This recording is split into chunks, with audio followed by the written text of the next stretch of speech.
terminal phase of the global capitalism. And that's not according to me, that's according to many of the top economic experts now. And it's interesting that they word it that way, because terminating capitalism is what many leaders all around the globe have been working for. This graphic explains where this artificial propping leaves us. And I want to show you this because I think this is great.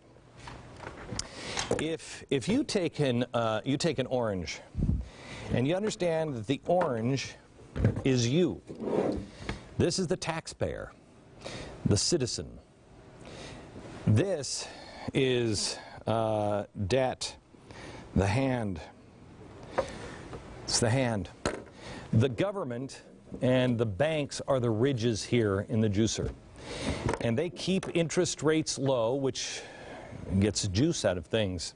It makes people want to get into riskier investments, which creates bubbles, which creates more debt. And so if I just do this, it's not a problem. That's no big deal. But as the debt becomes heavier, you start to get more juice out of it, and more juice. And you start squeezing and squeezing and squeezing as the debt pushes down on you. Well, you're probably okay, most people are probably okay, but when the government debt gets involved, then it squeezes and takes absolutely everything. You have to pay your debt, your taxes, other people's debt, and at some point, there is nothing left in you because you're squeezed completely dry. You used to have something in you could invest in. You could invest in the promise of more juice. But once they get rid of all of the juice, once they've done this to every one of us and hollowed us all out, and every company, there's nothing left. There's no promise of juice anymore. And they can squeeze and do everything they want. And that pressure is the pressure that starts things like are happening in Greece. People being pushed down and twisted. Here, we're just beginning to feel that pressure. Our juice is almost already gone. People are taking money out of their 401ks now to buy food at a higher rate than ever before. And when you look at Paul Ryan's budget, double what we spent in 2002. They doubled that budget, and Paul Ryan then added 3.4% every year in increases for the next 10 years. And that is too heavy of austerity? What's happening is they are adding as much debt as possible to make the hand push us harder and grind us down, and the outcome is inevitable, and they know it. One of the economists said the bankers knew what would happen, but the politicians didn't. The politicians were just looking for a quick fix and didn't realize the end game would be collapse of capitalism.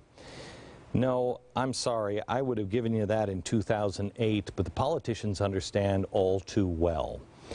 And that's why the progressives will band together on both sides of the aisle, and they will take more and more power because they know what's coming. We're just beginning to feel the squeeze from the government, an intentional squeeze to lead us into the fundamental transformation that they either designed or they now see as inevitable. More in a second.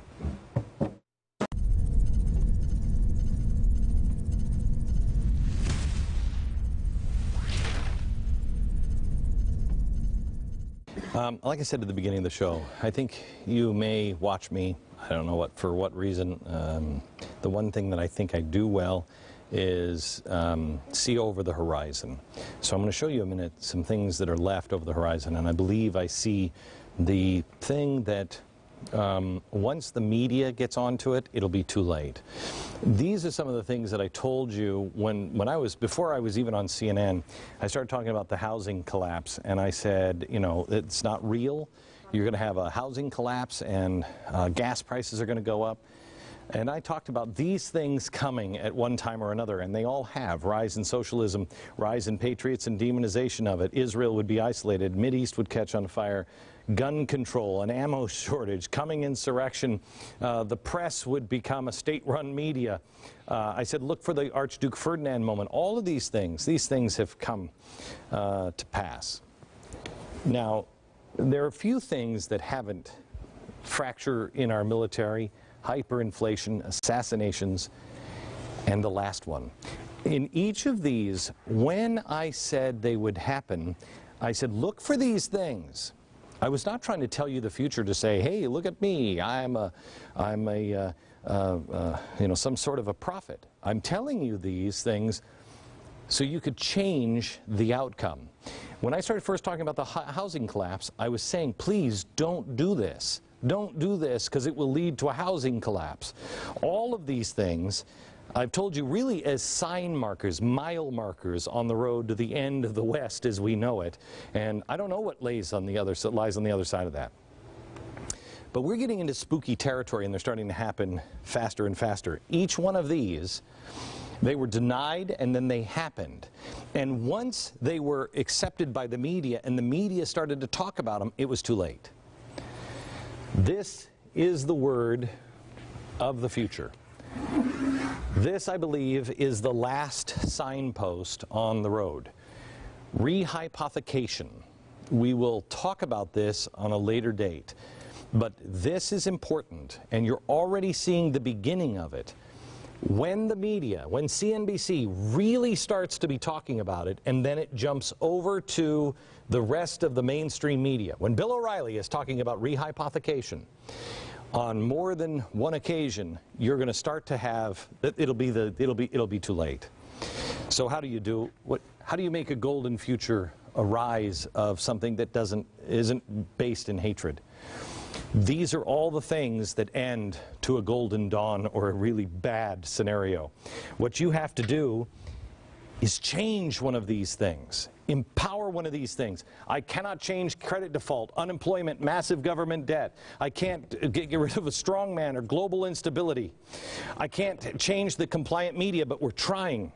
But I can personally affect a violent culture with my children. I can look for good science. I can strengthen my house of faith. Do it and change the outcome.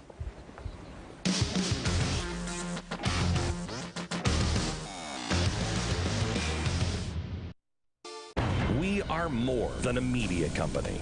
We're a community, a gathering place, a source for inspiration. Our goal is to forge a country that lives up to its early ideals. We answer to God and you. We ask for your feedback, your ideas, and your questions. Only through mutual respect and dialogue can we grow and build for the future. The Blaze, the truth, lives here. Thanks so much for watching. We'll see you tomorrow on the radio. We'll talk a little bit about changing some of the variables. From Dallas, good night, America.